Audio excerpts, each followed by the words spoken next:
My name's Alistair King. I've got an ad agency called King James. And if you go to look at the lorry stand here, you'll see quite a lot of our work up on the lorries there.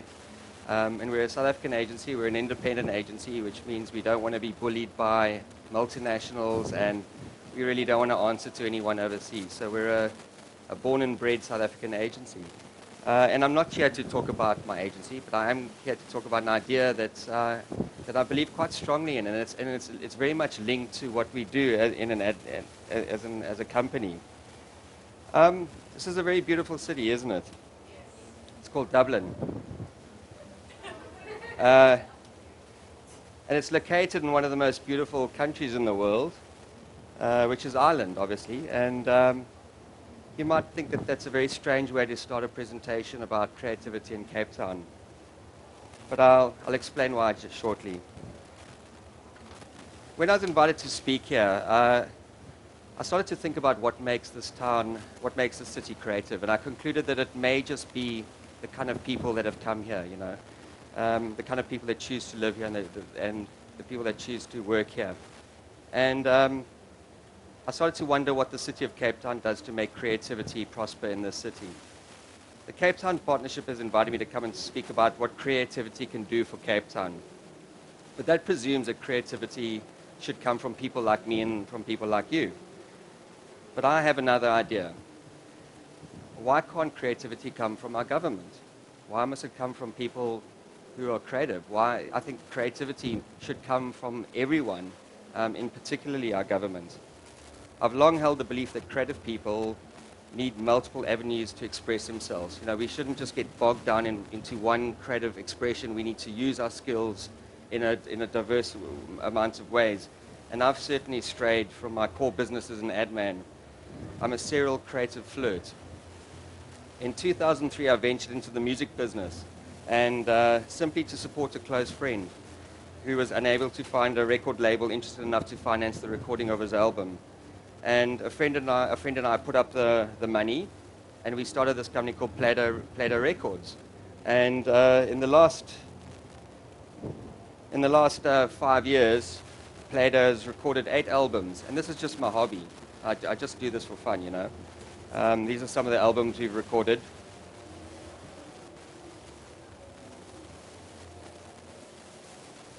And we've had, for a hobby which it's not meant to make us money, we've had two gold albums. So in fact, we've quite by mistake made a bit of money, which we just throw back into the industry.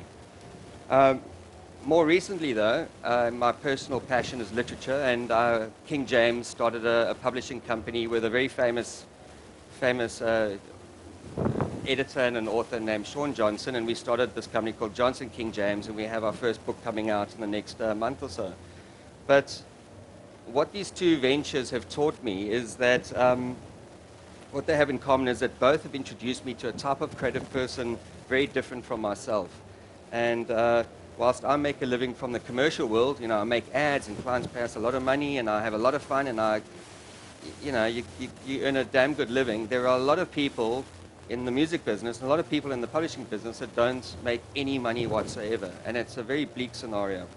And in fact, there's a lot of people that live very, very close to the breadline, which is sad, How can musicians and writers not live?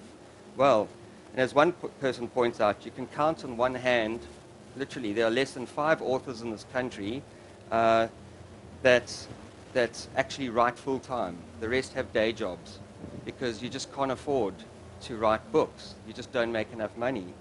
And it's a horrible situation because if you work, you can't write, and it's this catch-22 that basically prevents us from producing great writers.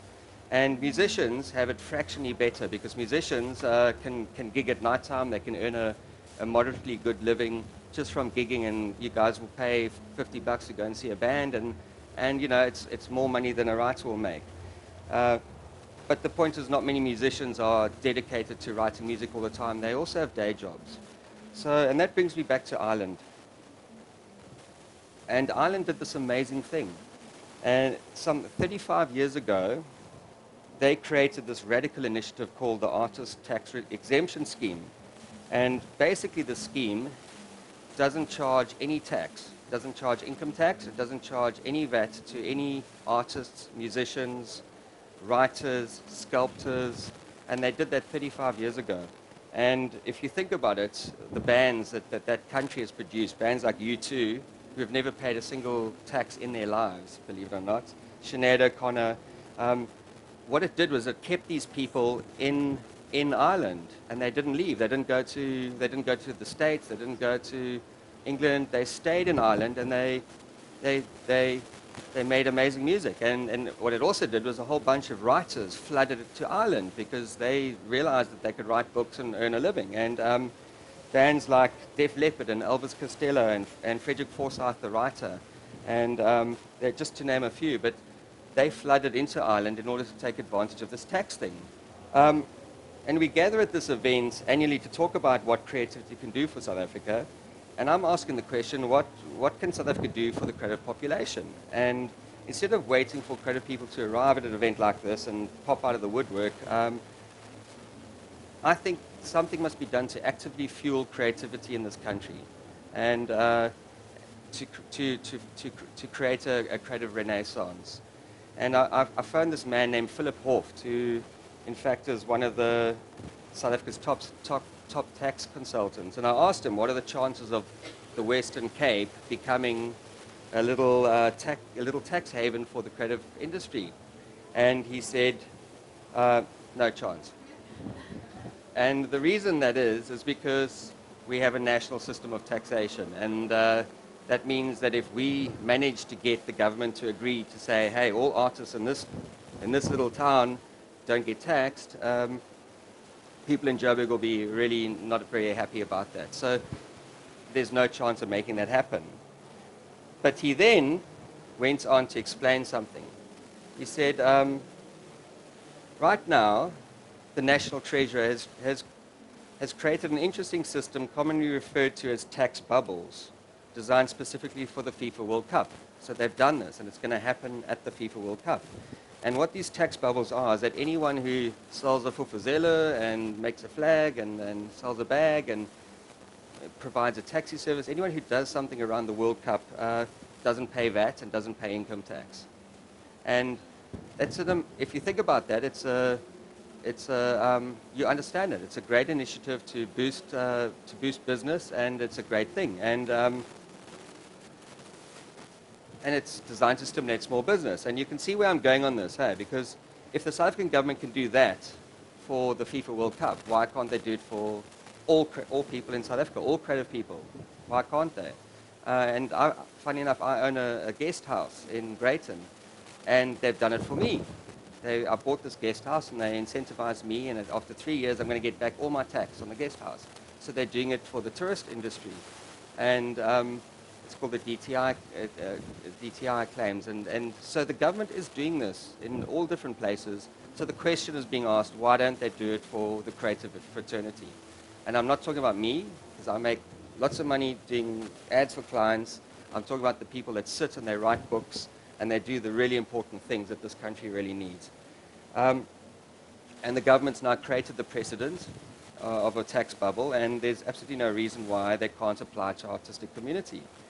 And I think the creative tax bubble would go some way to create a fertile environment for artists to be dedicated to their craft. If this city and this country are serious about creativity, it must act seriously to help foster it, or it will gradually fade away.